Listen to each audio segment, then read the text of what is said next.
It smells like mint here. Am I stepping on... That's mint. That's a wild mint. Wow. That's awesome.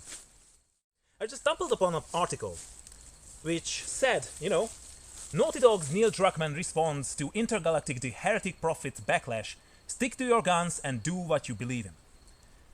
It's a game journalist article about Naughty Dog and about their new title of this Heretic Prophet, which, well, let's just say had a really big backlash. And I'm just go and read the first two paragraphs of the article to see, what's the problem with it. I don't want to get too into the weeds for obvious reasons, but for my research, it seems a vocal minority of anti-woke internet dwellers are big mad that Intergalactic the Heretic Prophet star, a woman of color who happens to be bald and isn't universally considered to be conventionally attractive. The audacity, I know. Naughty Dog disabled YouTube comments on Intergalactic reveal trailer because it was flooded with hateful comments directed towards the protagonist. PlayStation's upload of the same trailer still has the comments enabled, so you can see for yourself what some people are complaining about, but I wouldn't recommend it. Yeah, if it's not obvious for you, it's really, well, let's just say, on the side of Neil Druckmann. And, it's already a interesting article because it's Game Radar, it's a game journalist site, so they're supposed to have gamers as an audience. So, if you report on a story, you pretty much should reflect on the gamer perspective of things. Now, if you don't know much about what happened with this Heretic Prophet game and the stories around it, when the game came out, it has its first trailer, and it had a lot of negativity towards it. And yes, the vast majority of the negativity targeted to the female protagonist, who is bald and not conventionally attractive, let's just call it. Now, first and foremost, there are a lot of bald women in different games, which the majority of the player base likes. Jack in Mass Effect 3, in Dragon Age Inquisition, just name a few. These are actually romanceable companions in both games, and a lot of people do romance them and they do enjoy their company. So, black or women of color who are also bald, it's not necessarily, means that the gamers are hating them because of that. But, attractiveness in general is a huge factor. You actually pretty much want at least somewhat attractive characters in your game because you are trying to market this game. You are trying to convince people to play with it. Why would people play as a protagonist which they don't relate to, which they don't have chemistry with? It's your artistic freedom. You can do that. You can do whatever you like, but then don't act surprised that a vast majority of the player base is not going to tune in to your game. When you making a game reveal, the next AAA title, hey gamers, check out the new shit. This is the idea. You are promoting your game for mass audiences for the aim to target these audiences to buy your product.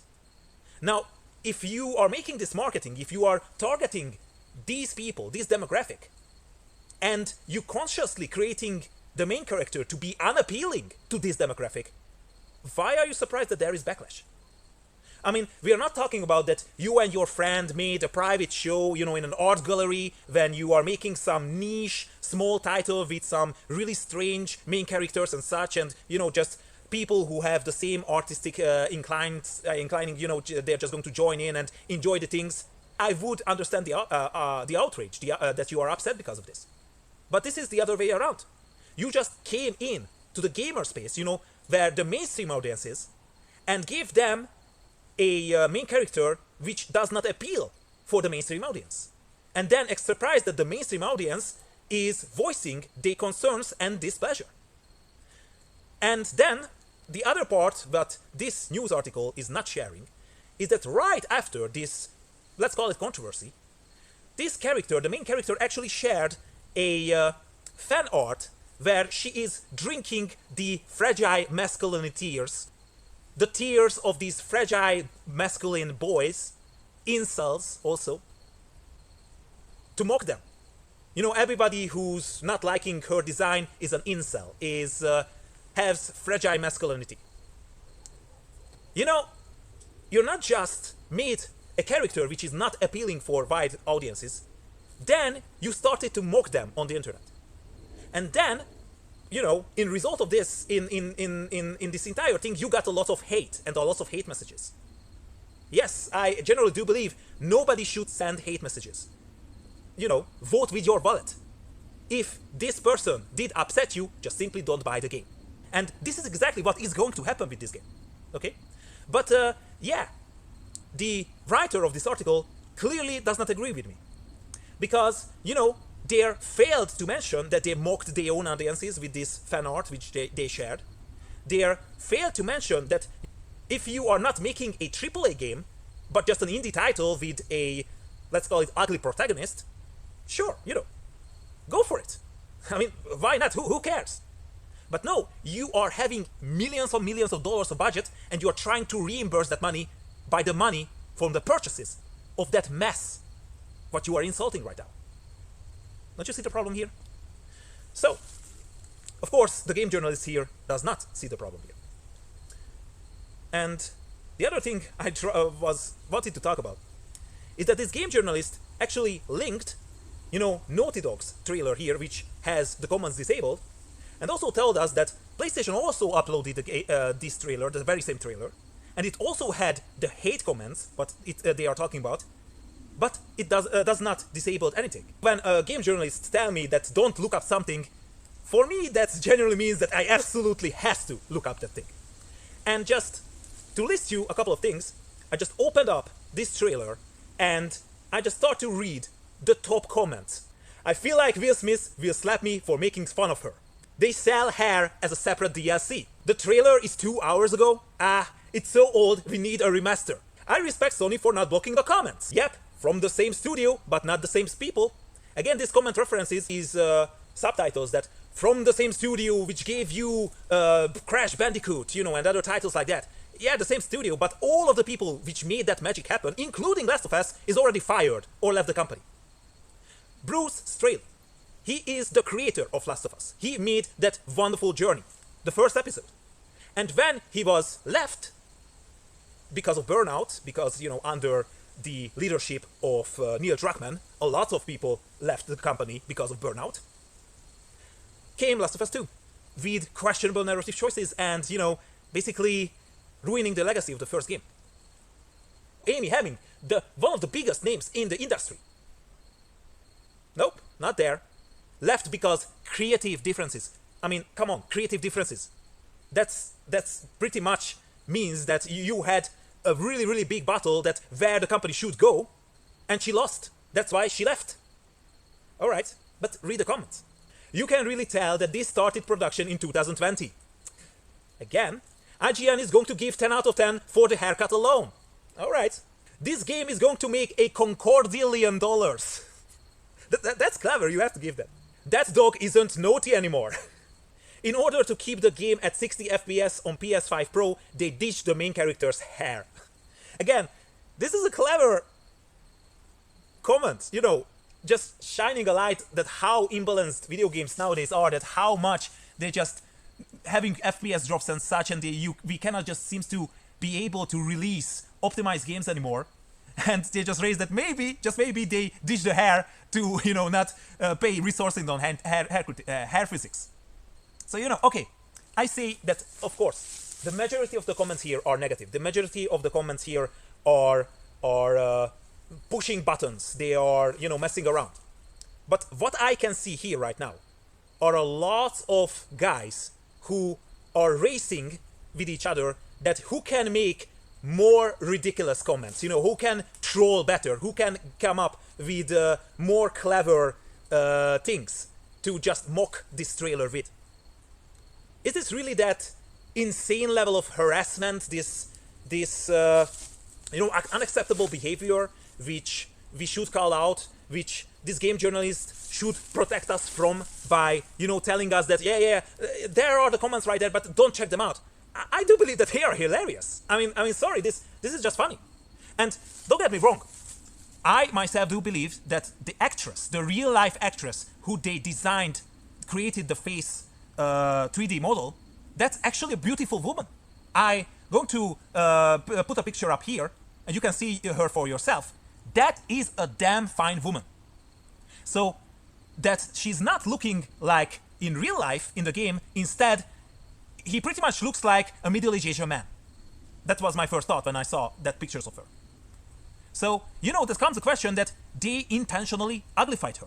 Because I can see the real life woman, who's stunningly beautiful, and I can see on the other hand, a middle-aged Asian man, you know, something does not compile. And okay, you can make that conscious design choice. You intentionally made her to look like this, because that is your artistic vision. Fine. A lot of people are not going to buy that. And okay, sure, who cares? You know, you cannot please everyone, and you don't necessarily have to. But you kinda do if you want to get millions of dollars for that game, for that product. You are trying to appeal for mass audiences, because otherwise, this game is not going to make up the development budget. AAA games cost millions of dollars. You cannot really afford to, you know, lose mass audiences.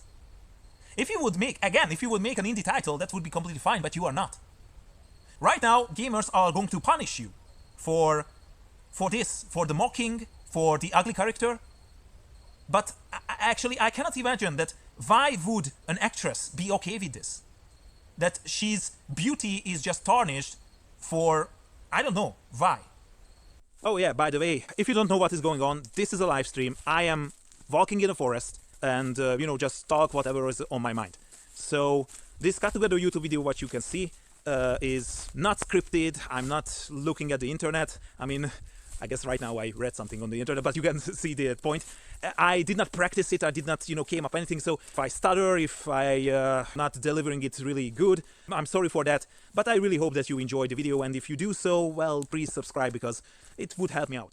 We have examples of bold women in movies, of bold women in video games. And it's generally not a problem. It's generally not something which causes a widespread harassment. Why this scenario is special? Well, because you pretty much intentionally made her ugly and then called everyone who did not like this an incel. And, you know, just try to mock them while in the meantime trying to convince them to buy your product. I'm not sure if how it's going to go for you, but yeah, I have a prediction that not really well, okay? So, yeah, you know, we'll see. But it just was really interesting for me that a game journalist is calling you out to do not check out this trailer because yeah, there's so much harassment going on there. I really wouldn't recommend to see what is going on that comment section. And I check out the comment section, and you know what? It's funny. It's pretty damn fine.